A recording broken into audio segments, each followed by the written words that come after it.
Yo soy Alejandro, amigo de Marcos y heladero alquimista.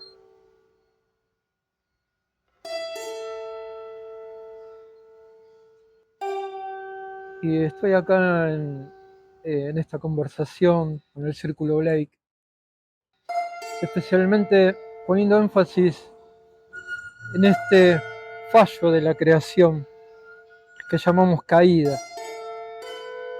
Nos complace centrarnos en el hueco existencial, en nuestra experiencia de vacío, en nuestra experiencia de falta, en nuestra experiencia de aquel defecto que hace imposible alcanzar esa aspiración de felicidad que todos buscamos intuitivamente.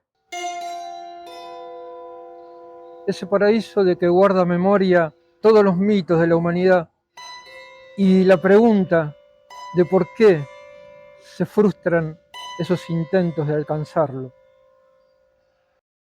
Estamos en Olivos, provincia de Buenos Aires, en la heladería Varena. Tenemos acá a Alejandro, que es el heladero. Juntos coordinamos Círculo Blake.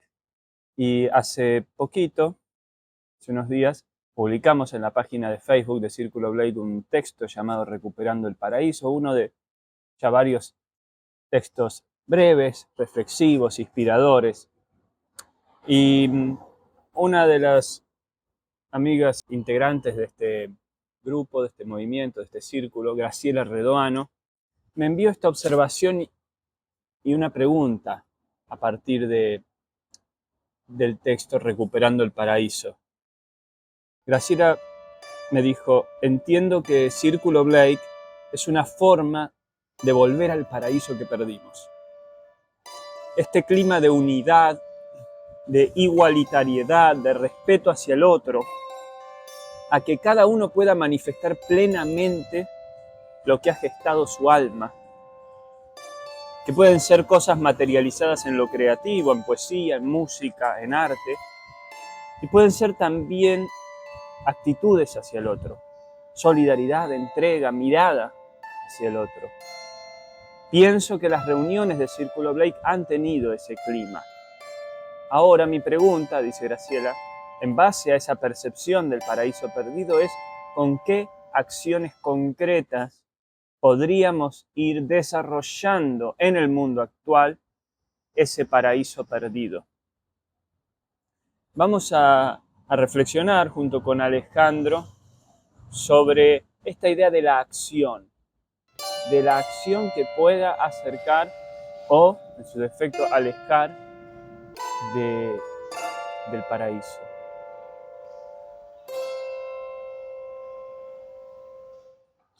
Vamos a leer un párrafo del Bhagavad Gita, el canto del bienaventurado.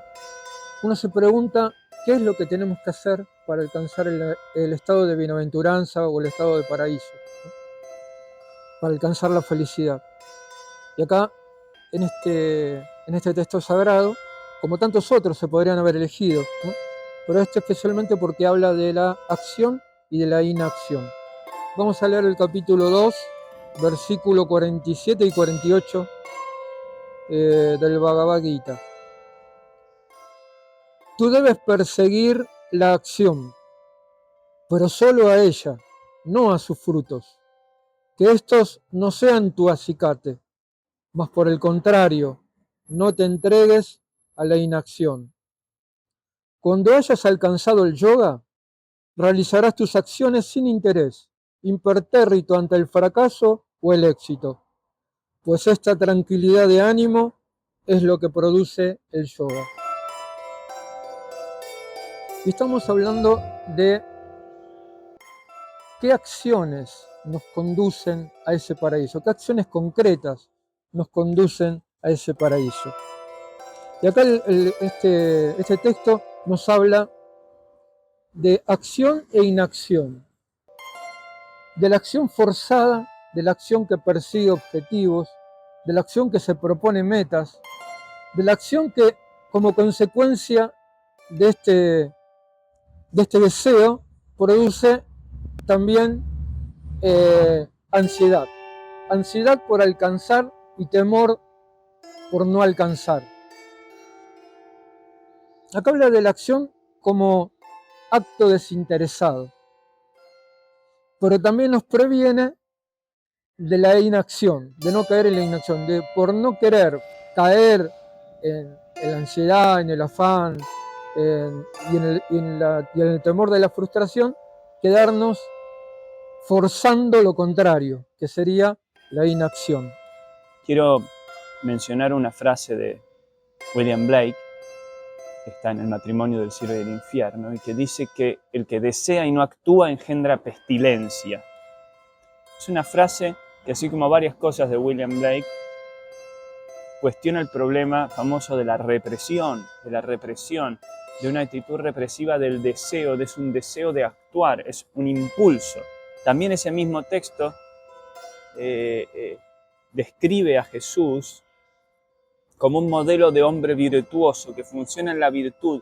¿Y cómo es esa virtud? Dice que él se movía no siguiendo reglas, sino por impulsos, impulsos del espíritu. Y este seguir esos impulsos o este deseo de actuar, que parece entrever una sabiduría que tiene que ver con la liberación y con esa realización del paraíso, como si hubiera una inteligencia profunda en nosotros que nos impulsa a actos que tienen esa potencialidad, que en realizarlos se liberan dimensiones, chispas de paraíso en nosotros y hacia afuera también. Entonces hay algo sagrado en esos impulsos hacia la acción, pero parece haber un problema también. Y por eso la tendencia a veces es a ir a la inacción, a reprimir. Porque se ve ese problema, que surge la acción, pero junto con la acción surge una especie de inercia mental, de deseo esclavizante. Una jactancia, una pedantería, unas ansiedades, codicias, avaricias, una cosa tiránica hacia los otros, la competitividad, toda una suerte de estructura psíquica, emotiva, podemos considerar enfermiza, destructora, afeante, oscura. Y el llamado de este texto del Bhagavad Gita, que habla de la realización del yoga, que acá no se lo menciona como una práctica de meditación, sino como lo que en cierta medida significa el concepto yoga, que es unión. O sea, ese estado ideal de unión, de unidad, de trascendencia de la división interna, de la fragmentación, como esta división de acción e inacción, ese estado pleno, ese estado original del ser, en el cual el ser humano sigue ese impulso del espíritu a actuar, a crear, a manifestarse, pero purificado de las especulaciones, de las maquinaciones, de la idea de éxito, fracaso. Es como en sí mismo, en puro presente, ese actuar es verdadero y está conectado con la armonía, con la gran unidad. Todo acto humano puede volverse pleno. No hace falta buscar una actividad determinada, ¿no? O sea, transformar el mundo, quitar el hambre del mundo, ¿no es cierto? Quitar todas las enfermedades del mundo. Estos propósitos absolutos, digamos, ¿no? Que tenemos todos en nuestra ilusión, en nuestras metas. Sino santificar cada acto cotidiano.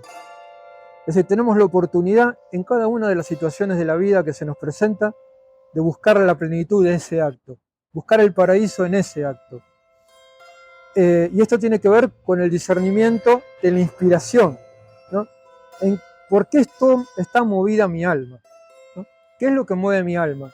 Me mueve el interés, me mueve el deseo, me mueve la aspiración a tener un nombre, a ser importante. ¿Qué es lo que me mueve?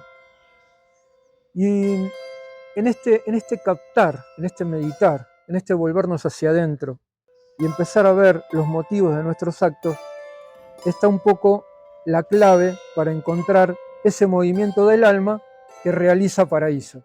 Realiza paraíso en cualquier acto. Porque este vínculo que tenemos con nuestra propia interioridad, con el fondo de nuestra propia interioridad, es lo que llamaríamos la memoria del paraíso.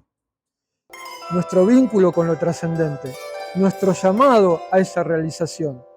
Y también esta es la causa de la angustia de la caída por no alcanzarlo, por no poderlo realizar. La frustración de sentir que siempre está un paso más allá de nuestro impulso, de nuestro acto, esa realización plena que anhela con toda la necesidad nuestra alma. Para concluir con esta meditación, quiero que imaginemos una posible presentación teatral, performática de Círculo Blake, con distintas personas realizando algún tipo de expresión poética, plástica, teatral, comida, decorados, etcétera, etcétera.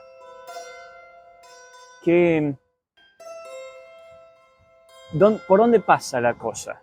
¿Por dónde pasa este poder redentor, este poder liberador de belleza, de paraíso, esta sabiduría paradisíaca, llamémosle así, o sabiduría de restauración de lo paradisíaco? En tanto que vamos camino hacia esa pureza total, hacia ese yoga, como diría el Bhagavad Gita, hacia ese estado de unidad, en tanto que todavía vamos en transición, luchando con esas esclavitudes internas, esas ideas y formas de pensamiento afeantes y destructivos. Bueno, no se trata solamente del qué hacer, sino del cómo.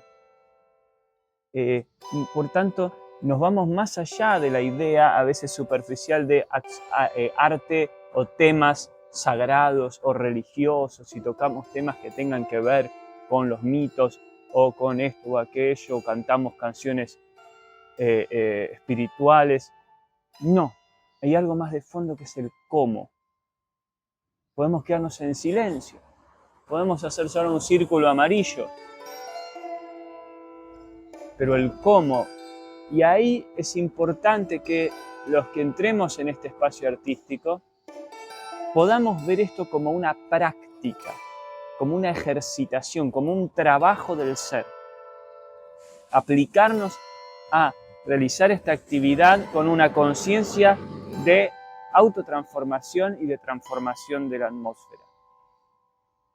Y que busquemos que ese cómo sea en impecabilidad, contemplando interiormente los deseos, las pulsiones, tratando de dirigir todo por la gracia del Espíritu hacia esa inocencia, en los vínculos con los otros. Y ahí va a tener poder lo que hagamos, cuando el proceso, eso secreto, eso interior, ese detrás del telón, se desarrolla en un trabajo a por la inocencia, a por la pureza, a por la belleza.